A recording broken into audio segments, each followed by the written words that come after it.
সাবু মাখতে বসেছি। এই দেখো কলাটা প্রথমে এরকম স্ম্যাশ করে নিয়েছি। এই যে সাবু ভিজিয়ে রেখেছিলাম সকালবেলায়, ভিজে গেছে, ছোটো দানা সাবু।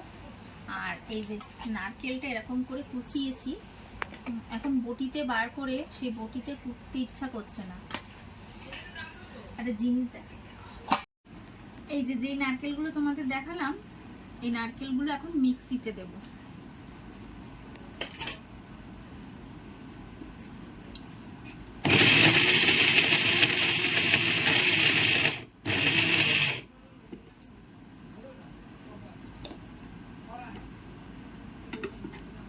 এই দেখো একদম বটিতে যেরকম কোরানো হয়, একদম ঝরঝরে, দেখো ওই রকম ভাবে কোরানো হয়ে গেছে। কি দারুণ না আইডিয়াটা, বলো?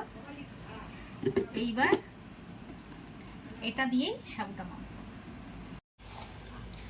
এই যে যেই নারকেল কোড়াটা তোমাদের দেখালাম, এই দেখো এটা কলা আর নারকেলটা একসাথে মাখলাম। এবার এটার মধ্যে দেব চিনি, চিনিটা পরিমাণ মতন দেব।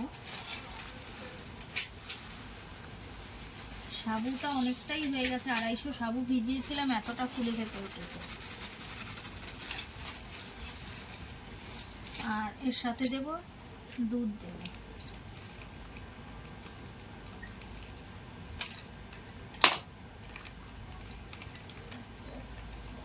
দুধ তো ওর মধ্যে দিয়ে দিই। হ্যাঁ,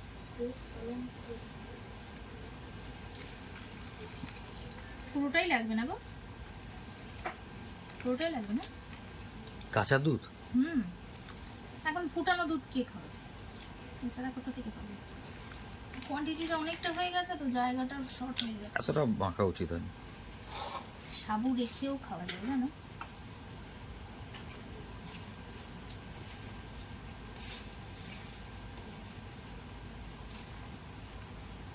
মাখতে পারবো তো, ঢেলে তো দিলাম। মনে হচ্ছে বড় দানা সাবু, দেখো।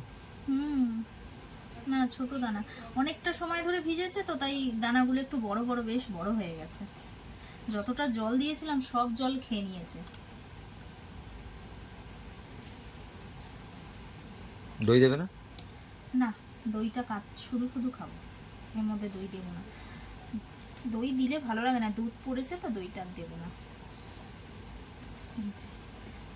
এই যা দুধটা আছে সবটাই দিয়ে দিই। হ্যাঁ, এটাই হচ্ছে আজকে আমার রাতের খাবার। ওরাও খাবে অবশ্য, ছেলে খাবে, ছেলের বাবা খাবে, অল্প অল্প করে খাবে। এখানে চিনিটা ততক্ষণে গলুক, আর এই কোয়ান্টিটিটাও দিয়ে দেবো। এই হলো সাবু।